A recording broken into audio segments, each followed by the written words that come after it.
सुबह होते ही धनौती गांव जाग उठता था। खेतों में हल चलने लगते, औरतें पानी भरने निकल जाती, बच्चे गलियों में खेलते। लेकिन इस गांव में एक ऐसा डर था जिसके बारे में रात होते ही कोई बात नहीं करता था। धनौती गांव के बाहर एक पुराना कुआं था जिसे लोग काली कुआं कहते थे, क्योंकि हर अमावस्या की रात वहां से किसी औरत के दर्द भरे रोने की आवाज आती थी। गांव वालों का कहना था, जो भी रात में उस कुएं के पास गया वो कभी लौटकर नहीं आया। अगले दिन बस उसकी टूटी चप्पलें कुएं के किनारे मिलती थीं। सूरज ढलते ही गांव की औरतें घरों में बंद हो जाती थीं, क्योंकि रात के अंधेरे में उस कुएं के आसपास किसी औरत की परछाई घूमती दिखाई देती थी। लेकिन मोहन को इन बातों पर भरोसा नहीं था। उसे लगता था कि गांव वाले डर के कारण झूठी कहानियां बना रहे हैं। दादी ने कांपती आवाज में कहा, उस कुएं में एक औरत की दर्दनाक मौत हुई थी बेटा, उसकी आत्मा आज भी किसी को छोड़ती नहीं। कहते हैं कई साल पहले गांव वालों ने एक बेगुनाह औरत को डायन समझकर उसी कुएं में जिंदा फेंक दिया था, और उसकी चीखें आज भी अमावस्या की रात सुनाई देती हैं। धीरे धीरे शाम ढलने लगी और पूरे धनौती गांव में डर फैल गया, क्योंकि आज अमावस्या की रात थी।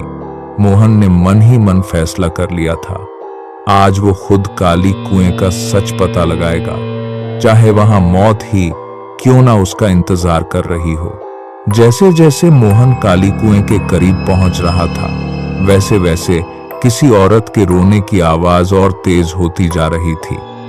तभी अचानक उसके पीछे किसी ने फुसफुसाया, वापस चले जाओ। मोहन ने डरते हुए पीछे मुड़कर देखा, लेकिन वहां कोई नहीं था। सिर्फ ठंडी हवा चल रही थी और दूर कुएं से रोने की आवाज लगातार पास आती जा रही थी। कुछ ही देर में मोहन काली कुएं के सामने पहुंच गया। कुएं के आसपास ऐसा सन्नाटा था जैसे वहां सालों से कोई इंसान आया ही ना हो। जैसे ही मोहन ने कुएं के अंदर झांका, नीचे गहरे अंधेरे से किसी औरत के रोने की आवाज साफ सुनाई देने लगी। अचानक कुएं के अंदर से एक सफेद हाथ बाहर निकला। उसकी लंबी उंगलियां धीरे धीरे मोहन की तरफ बढ़ने लगीं। मोहन की सांसें रुक गईं, क्योंकि कुएं के अंदर से एक भयानक औरत धीरे धीरे बाहर निकल रही थी। उस औरत की आंखों से खून बह रहा था और उसके चेहरे पर ऐसी डरावनी मुस्कान थी जिसे देखकर मोहन का पूरा शरीर कांपने लगा। वो चुड़ैल बिना पैर हिलाए हवा में तैरते हुए मोहन की तरफ बढ़ने लगी और उसकी रोने की आवाज अब गुस्से में बदल चुकी थी। डर के मारे मोहन वहां से भागने लगा, लेकिन उसे महसूस हो रहा था कि कोई चीज उसके ठीक पीछे दौड़ रही है। मोहन एक पेड़ के पीछे छिप गया। तभी अचानक उसके कान के पास किसी औरत की धीमी आवाज आई, तुम भी मुझे छोड़कर नहीं जा सकते। मोहन ने जैसे ही सामने देखा, वो चुड़ैल उसके ठीक सामने खड़ी थी और अगले ही पल उसकी डरावनी चीख पूरे धनौती गांव में गूंज उठी। मोहन की चीख सुनते ही पूरा धनौती गांव डर से जाग उठा। लोगों को समझ आ गया था, काली कुएं ने एक और शिकार पकड़ लिया है।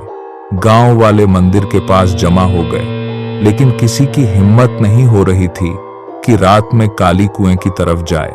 उधर मोहन बेहोश होकर कुएं के पास गिर चुका था और वो चुड़ैल उसके सिरहाने खड़ी उसे घूर रही थी।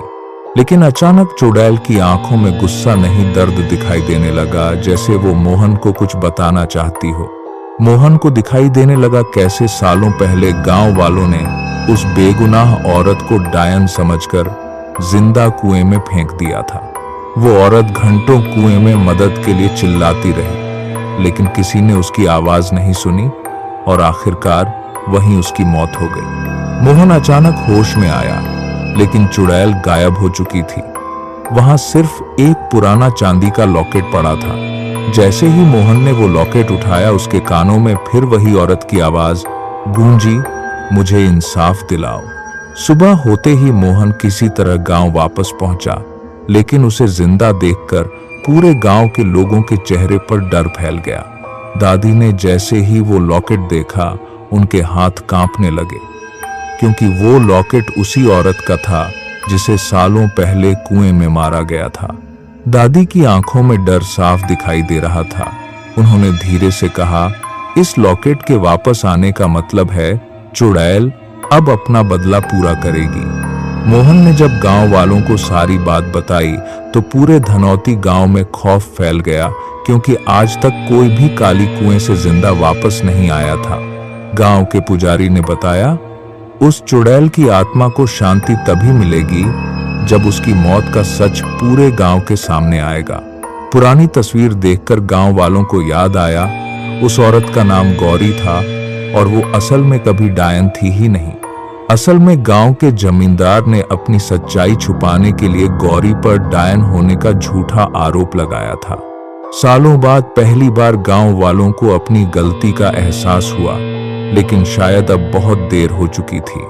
जैसे ही शाम हुई, पूरे गांव में अजीब घटनाएं शुरू हो गईं। दरवाजे अपने आप खुलने लगे और हर तरफ औरत के रोने की आवाज गूंजने लगी।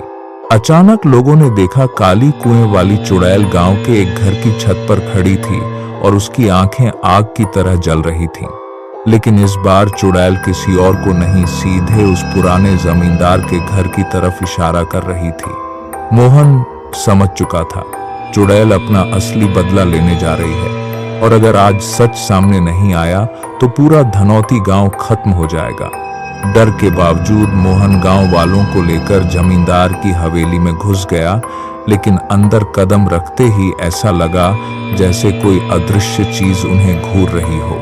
हवेली के अंदर हर तरफ अजीब सन्नाटा था, लेकिन बीच बीच में किसी औरत के रोने की आवाज पूरे महल में गूंज रही थी। तभी मोहन को दीवार के पीछे एक गुप्त कमरा दिखाई दिया और अंदर जो छिपा था उसने सबके होश उड़ा दिए।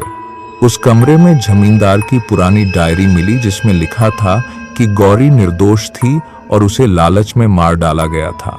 जैसे ही सच सामने आया, अचानक पूरी हवेली जोर जोर से कांपने लगी और चुड़ैल वहीं प्रकट हो गई। उसकी आंखों में सालों का दर्द और गुस्सा भरा था। वो धीरे धीरे जमींदार की पुरानी कुर्सी की तरफ बढ़ने लगी। अचानक हवेली में जमींदार की आत्मा दिखाई दी और अगले ही पल चुड़ैल ने उसे अपने काले सैयों में जकड़ लिया। चुड़ैल की भयानक चीख से पूरी हवेली हिलने लगी। ऐसा लग रहा था जैसे सालों का बदला आज पूरा होने वाला हो। तभी मोहन ने कांपते हाथों से गौरी का लॉकेट उसकी तरफ बढ़ाया और बोला, अब तुम्हें इंसाफ मिल चुका है। मोहन की बात सुनते ही चुड़ैल की आंखों से आंसू बहने लगे और धीरे धीरे उसका डरावना चेहरा शांत होने लगा। लेकिन जाते जाते वो एक बात कह गई, अगर फिर किसी बेगुनाह पर शक किया तो मैं वापस आऊंगी।